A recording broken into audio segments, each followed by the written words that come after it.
किस्सा बूढ़े और उसकी हिरनी का। अलिफ लैला। वृद्ध बोला, हे दैत्यराज, अब ध्यान देकर मेरा वृतांत सुने।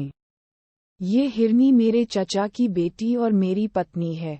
जब ये 12 वर्ष की थी तो इसके साथ मेरा विवाह हुआ। यह अत्यंत पतिव्रता थी और मेरे प्रत्येक आदेश का पालन करती थी। किंतु जब विवाह को 30 वर्ष हो गए और इससे कोई संतान नहीं हुई तो मैंने एक दासी मोल ले ली, क्योंकि मुझे संतान की अति तीव्र अभिलाषा थी। कुछ समय बाद दासी से एक पुत्र का जन्म हुआ। बच्चा पैदा होने पर मेरी पत्नी उस बच्चे और उसकी माता से अत्यंत द्वेष रखने लगी। मुझे इस बात का अति खेद है कि मुझे अपनी पत्नी के विद्वेष का हाल बहुत दिन बाद मालूम हुआ। संयोगवश मुझे एक अन्य देश को जाना पड़ा। मैंने अपनी पत्नी से जोर देकर कहा कि मेरे पीछे इन दोनों की अच्छी तरह देखभाल करना और इनके आराम तकलीफ का ख्याल करना। भगवान चाहेगा तो मैं 1 वर्ष में लौटाऊंगा। मेरी स्त्री ने मेरे जाने के बाद उन दोनों से दुश्मनी रखना शुरू कर दिया। वह जादू टोना भी सीखने लगी थी।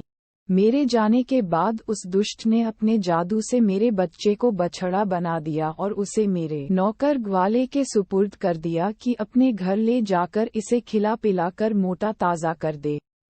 इसी प्रकार उसने मेरी दासी को जादू के जोर से गाय बना दिया और उसे भी ग्वाले के घर भेज दिया। विदेश से वापस आकर मैंने अपनी पत्नी से अपने पुत्र और उसकी माँ के बारे में पूछा। उसने कहा कि तुम्हारी दासी तो मर गई है और तुम्हारे पुत्र को मैंने 2 महीने से नहीं देखा। मालूम नहीं वह कहाँ चला गया। मुझे अपनी दासी के मरने का बड़ा दुख हुआ, किंतु सब्र करके बैठ गया। किंतु मुझे आशा थी कि कभी न कभी पुत्र से मेरी भेंट हो जाएगी। 8 महीने बाद ईद का त्योहार आया।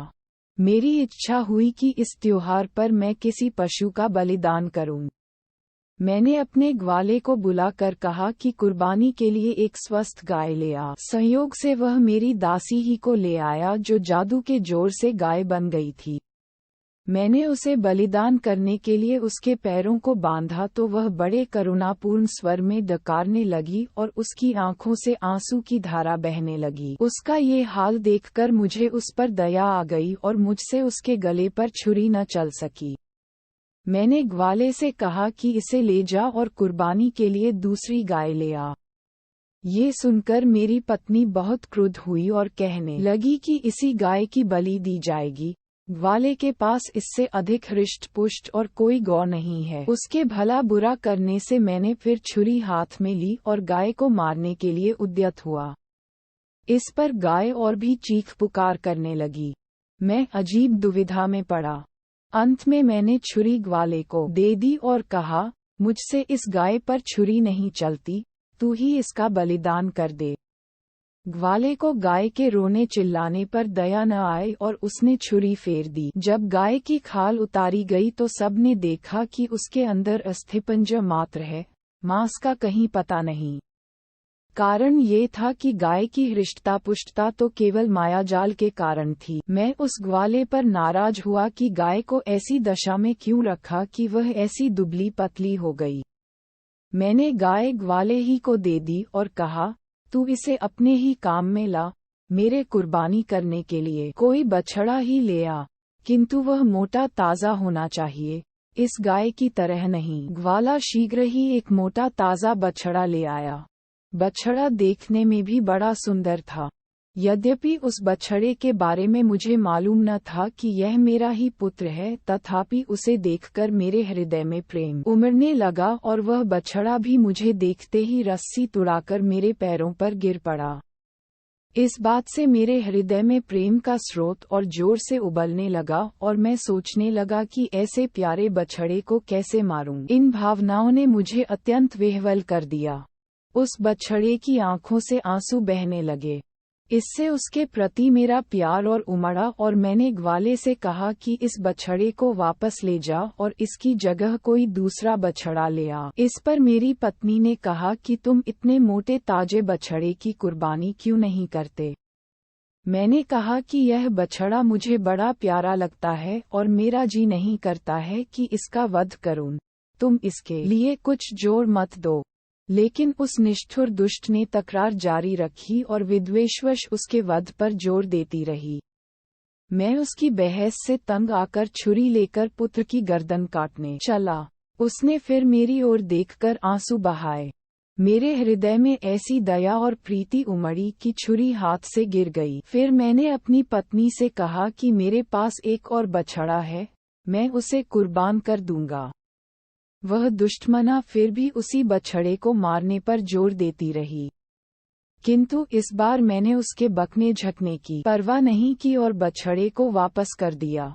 हाँ, पत्नी के हृदय को सांत्वना देने के लिए कह दिया कि बकरीद के दिन इसी बछड़े की बलि दूंगा। ग्वाला बछड़े को अपने घर ले गया, लेकिन दूसरे दिन तड़के ही मुझसे एकांत में कहा कि मैं आपसे कुछ कहना चाहता हूँ और मुझे आशा है कि आप मेरी बात सुनकर प्रसन्न होंगे। मेरी बेटी जादू टोने में प्रवीण है। कल जब मैं उस बछड़े को वापस लेकर गया तो वह उसे देखकर हंसी भी और रोई भी। मैंने इस विचित्र बात का कारण पूछा तो बोली कि अब्बा, जिस बछड़े को तुम लौटाकर जिंदा लाए हो वह हमारे मालिक का बेटा है, इसलिए मैं इसे जीता जागता देखकर प्रसन्न हुई।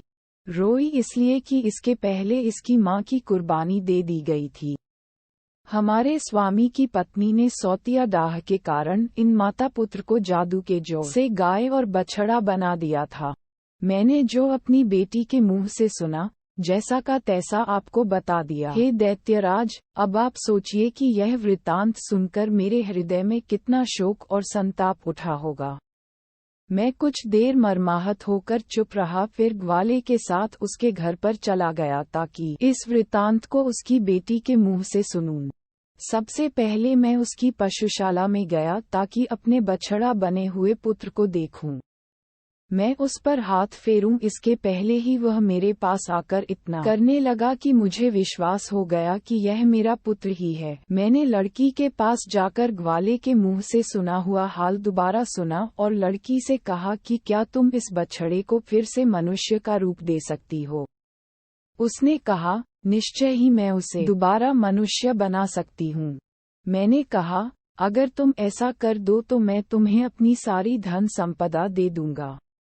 लड़की ने मुस्करा कर कहा कि हम लोग आपके सेवक हैं, आप हमारे मालिक हैं, आपकी आज्ञा शिरोधार्य है, किंतु बछड़े को मनुष्य रूप में 2 शर्तों पर दूंगी। एक तो ये कि उसके मनुष्य बन जाने पर आप उसका विवाह मेरे साथ कर दें, और दूसरा ये कि जिसने इसे मनुष्य से पशु बनाया है उसे भी थोड़ा दंड दिया जाए। Continue with next part 2. Thank you for watching.